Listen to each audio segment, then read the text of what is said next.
ओम श्री गुरुदेवाय नमः। आज्ञा हे मोर प्रिय समस्त सुधीवृंद को कोटि कोटि प्रणाम।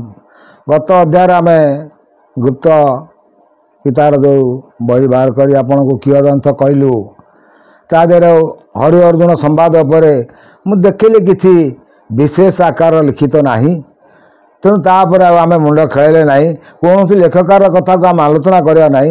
सेठी आपन कहले अणाक्षर विदित पर से कौन कहते अणाक्षर पवन अणाक्षर मंत्रटा कौन से आज्ञा से विषय स्वयं निराकार को अच्युत पचारुंट से कहते प्रभु अणाक्षर विचार महातत्व शुणिले हृदय होइब पवित्र। जे प्रभु मत अणाक्षर तत्व पर किसी कहतु अणाक्षर तत्व पर निराकार कौन कहते अणाक्षर जो परिविदित कहती शुण दे तु चित्त जे अणाक्षर बोली जो अक्षर कहते से केमी कौन विदित आज्ञा ताक मु कहूँ तू हेतु कर चित्त रखिता केवल शून्य अक्षर अटई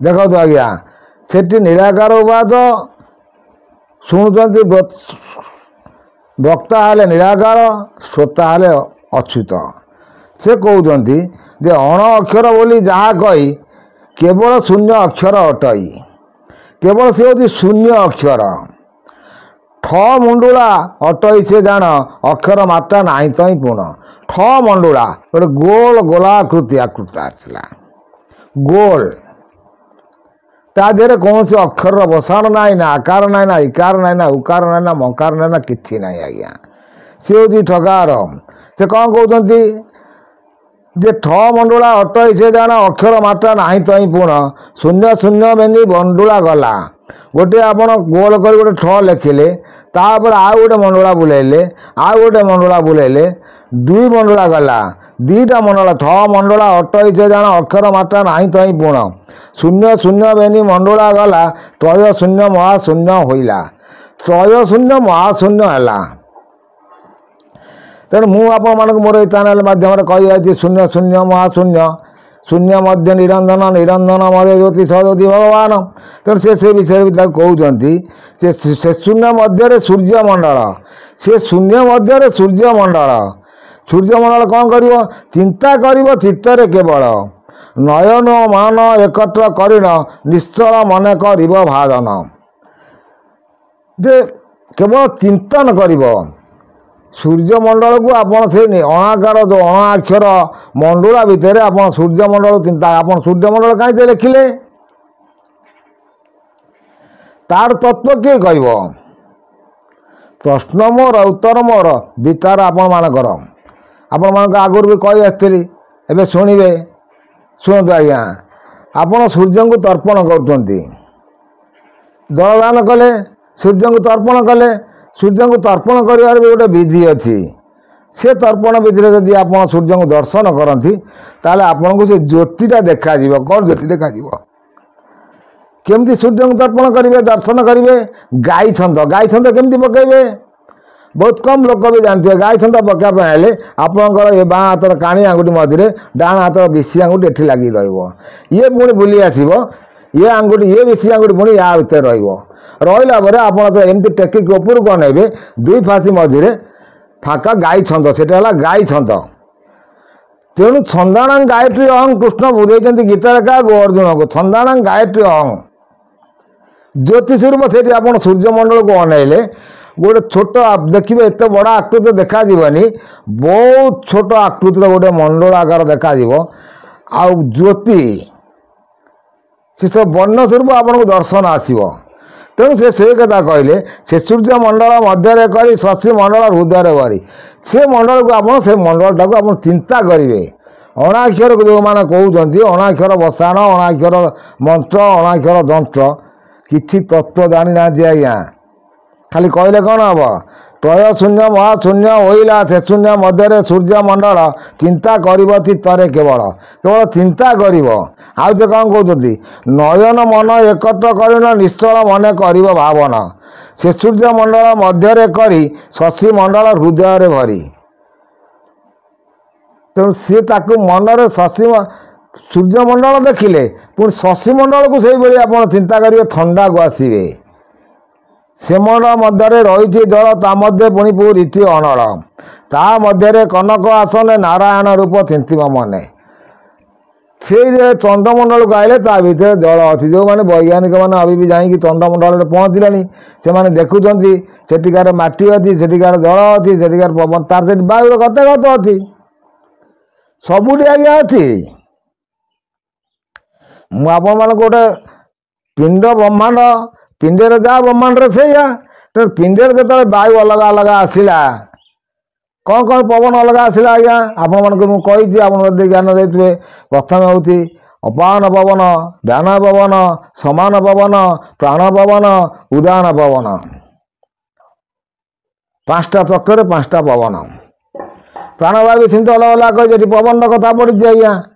ସେ ପବନକୁ ଆପଣ ଯେମିତି ସେଇଭଳି ଆପଣ ଆମର ପୃଥିବୀର ମାଧ୍ୟାକର୍ଷଣ ଶକ୍ତି ଟୋପୁରୁ ଗଲା ବେଳକୁ ସେ ବାୟୁମଣ୍ଡଳ ଅଲଗା। ତେଣୁ ଆମ କଥାରେ ଅଛି, ଯେ ପକ୍ଷୀ ଉଡ଼େ ଯେତେ ଦୂର ସେ ଜାଣେ ତୈର ବ୍ୟବହାର। ଯେଉଁ ପକ୍ଷୀ ଯେତେ ଦୂର ଉଡ଼ିବ ସେଠି କ'ଣ ପବନର ଗତାଗତ ଅଛି ସିଏ କହିପାରିବ, ଆମେ କ'ଣ କହିପାରିବା। ଯେଉଁଭଳି ଆଜି ମହାକାଶଚାରୀମାନେ ଯାଉଛନ୍ତି ସେଠି କ'ଣ ଅଛି ସେ ଜାଣୁଛନ୍ତି। ତେଣୁ ପ୍ରକୃତ ସବୁ ପବନର ଗତାଗତ ସବୁଠି ଅଛି। ସେ କଥା କହୁଛନ୍ତି, ତା ମଧ୍ୟ ପୁଣି ଅଥଇ ଅନଳ ତାହା ମଧ୍ୟରେ କନକ ଆସନେ ନାରାୟଣ ରୂପ ଚିନ୍ତିବ ମନେ। କେବଳ ଚିନ୍ତା କରିବ, ନାରାୟଣଙ୍କ ରୂପ ଚିନ୍ତା କରିବ। ଦିବ୍ୟ ମୂର୍ତ୍ତିରେ ଛନ୍ତି ଜନାର୍ଦ୍ଦନ ଅପରେ କରନ୍ତି ମୁରଲୀ ସ୍ୱନ। ପିତ ବସନ କଟିତଟେ ଶୋହେ ଭକତ ଗୋପୀ ଜନମନ ମୋହେ। ଶିବସ କୌସ୍ତବ ଶୋହେ ଉର ହୃଦୟ ଦେଶେ ଶୋଭଇ ବନମାଳ। ଦେଖନ୍ତୁ କବିଙ୍କର ଲେଖା କୌସ୍ତବ ମଣି ତାଙ୍କ ହୃଦୟରେ ବିରାଜୁଥିବ। ତେଣୁ ସବୁ ସୁନ୍ଦର ସୁନ୍ଦର ତଥ୍ୟ ଅଛି। କ'ଣ କହୁଛନ୍ତି ଆମେ ଆସ୍ତେ ଆସ୍ତେ ଦେଖି ଦେଖି ଯାଉଛନ୍ତି। ନଟବର ବେଶେ ଶିଶାମ ସୁନ୍ଦର ନବଘନ ତନୁ ରଙ୍ଗ ଅଧର। ନଟବର ବେଶେ ଶ୍ରୀକୃଷ୍ଣଙ୍କର, ଶ୍ରୀକୃଷ୍ଣଙ୍କୁ କୁହାଯାଏ ନଟବର, ନଟ ଖଟୁଆ ଠାକୁର ସିଏ। ଆଉ ବି ନଟବର ମହାଦେବଙ୍କୁ କୁହାଯାଏ।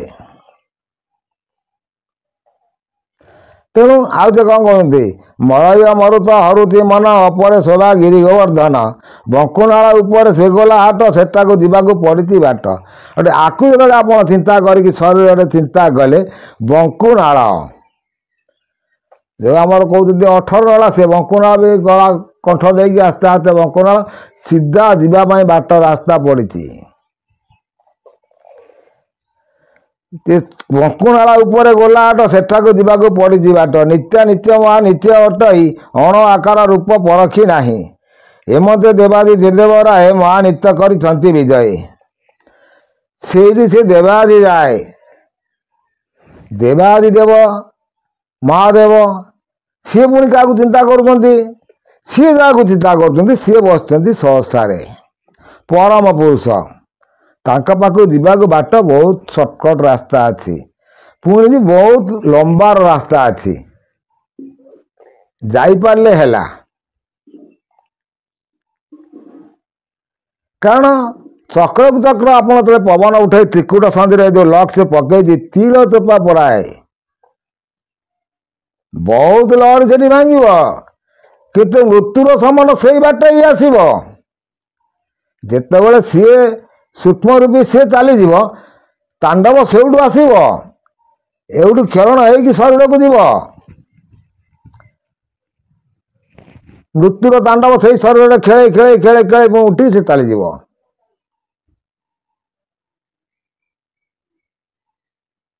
ଏସବୁ ବହୁତ ଜିନିଷ ଅଛି ଆଜ୍ଞା।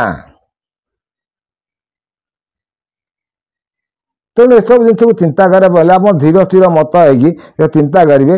ଅଣାକ୍ଷର ଉପରେ ଗତ ଅଧ୍ୟାୟରେ କହିଲି ବୋଲି ଖୁବ୍ ସର୍ଟକଟ୍ରେ ଗୋଟେ ଭିଡ଼ିଓ ମୁଁ କହିକି ଛାଡ଼ିଦେଲି ଆପଣଙ୍କୁ। ଅଣାକ୍ଷର ଯେଉଁମାନେ କହୁଛନ୍ତି, ଅଣାକ୍ଷରର ମନ୍ତ୍ର ବି ମୁଁ ଆପଣଙ୍କୁ କହିଲି। ଓಂ କ୍ଲିଂ ଅଣାକ୍ଷର ପରବ୍ରହ୍ମାୟ ନମଃ। ଓಂ କ୍ଲିଂ ଅଣାକ୍ଷର ପରବ୍ରହ୍ମାୟ ନମଃ। ୟାକୁ ଯଦି ଆପଣ ଜପ କରିବେ, ଏ ଅଣାକ୍ଷର ମନ୍ତ୍ର ଜପ କଲେ, ଅଣାକ୍ଷରକୁ ଯେଉଁ ଜନ ଥିବ, ଅଣାକ୍ଷର ଯେଉଁ ଜନ ଥିବ, ତାର ରୂପ ଯଦି, ତାର ମୁଖ ଯଦି ଆପଣ ଦର୍ଶନ କଲେ ବହୁତ ପୁଣ୍ୟ ହେବ। ସେ ଆଉ ଟିକେ ଭଲ ଭଲ କଥା ସବୁ କହୁଛନ୍ତି। 69 ମାଳା ଜପିଲେ ଅମନ ମନ ମନ୍ଦିରେ ପ୍ରବେଶ ହେଲେ। ବିକଳ୍ପ କରିଲେ ହୃଦୟରୁ ଦୂର, ନିର୍ବିକଳ୍ପ ଉମା ଦେଖ ନେଟର। ନିର୍ବିକଳ୍ପ, ତେଣୁ ଏସବୁ ଜିନିଷକୁ ଚିନ୍ତା କରିବାକୁ ହେଲେ ବହୁତ କିଛି ଜିନିଷକୁ ଧରିବ। ସେ କହୁଛନ୍ତି ଅଣାକ୍ଷରକୁ ଚିହ୍ନିଥିବା ଜନ ମୁଖ ଯଦି କେବେ ହୁଏ ଦର୍ଶନ, ଯଶ ଲାଭ ହୋଇନ ସେହିଦିନ ଅପରେ ପାପ ହୁଅଇ ଛେଦନ। ଧନ୍ୟତାର ଜନ୍ମ ଧନ୍ୟତା ଜୀବନ ଅଣାକ୍ଷର ଯେଉଁ ଚିହ୍ନିଲା ଜନ। ଯେ ଧନ୍ୟତା ଜୀବନ ଧନ୍ୟତା ପିଅର, ଅଣାକ୍ଷରକୁ ଯେଉଁ ଜନ ଚିହ୍ନିଲା, ଅଣାକ୍ଷରକୁ ଯେଉଁ ଲୋକ ଜାଣିଲା, ତାର ବନ୍ଧୁଠୁ ବାନ୍ଧବ ପର୍ଯ୍ୟନ୍ତ ସମସ୍ତେ ହେଉଛନ୍ତି ଧନ୍ୟ। ଆଉ ତା ମୁଖକୁ ଯଦି ଆପଣ ଦର୍ଶନ କଲେ ସେ ଦିନ ଭରି ଆପଣଙ୍କର ଶୁଭ ହିଁ ହେବ। ତେଣୁ ଅଣାକ୍ଷରକୁ ଚିହ୍ନିବା ଲୋକ ବହୁତ କମ୍, ଆଉ ତା ବିଷୟରେ ଚିନ୍ତନ କରିବା ଲୋକ ବହୁତ କମ୍। ଖାଲି ଉପରେ ଉପରେ ବୁଡ଼ିଲେ ଆମେ ଅଣାକ୍ଷରୀ, ଆମେ ବ୍ରହ୍ମଜ୍ଞାନୀ, ଆମେ ସାଧିଛୁ, ସବୁ କରିଛୁ। ନାହିଁ ଆଜ୍ଞା, ବହୁତ ଭୁଲ ରାସ୍ତା, ଭୁଲ କଥା। କାରଣ ଅଣାକ୍ଷର ଯେଉଁ ଆପଣ ଶୂନ୍ୟଟା ଠୁଳଟାକୁ ଯେଉଁ ଗୋଲା ଆକୃତିରେ ଆପଣ ଦେଖିବେ, ଦର୍ଶନ କରିବେ ଏ ମସ୍ତକରେ ଆସିକି, କେଉଁଠିକି ଆଜ୍ଞା ଆସିବେ? ବ୍ରହ୍ମପୁରକୁ।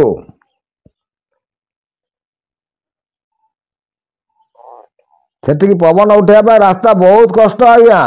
ପଛପଟରେ ମୁଁ ଆପଣମାନଙ୍କୁ ମୋର ଏଇ ଚ୍ୟାନେଲରେ କହି ଆସିଛି, ପଛପଟରେ ଆସି ଆପଣ ଆସିବେ ଏପର୍ଯ୍ୟନ୍ତ ଗଳି ପଡ଼ିବ, ସେ ପକାଇଦେବ ସେଇଠି, ସେଠିକି ଉଠିବାକୁ ସେ ଦେବନି। ସାମ୍ନା ପଟରେ ଗଲେ ଆପଣ ଉଠି ଚାଲିଯିବେ, କାରଣ ଆପଣ ପାହାଚ ଉପାଚ କରି କରି ଯାଇଛନ୍ତି।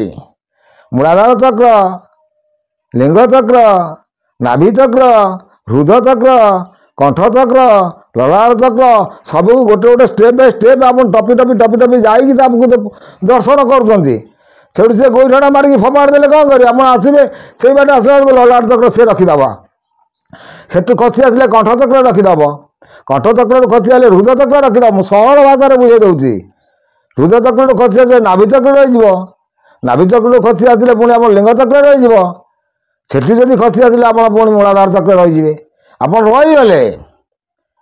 କିନ୍ତୁ ପଛପଟରେ ଖସିଲେ ସିଧା ତଳେ ଗଲା, ବାହାରିଗଲେ, ଆପଣ ଚାଲିଲେ ଆପଣ ଉପରକୁ।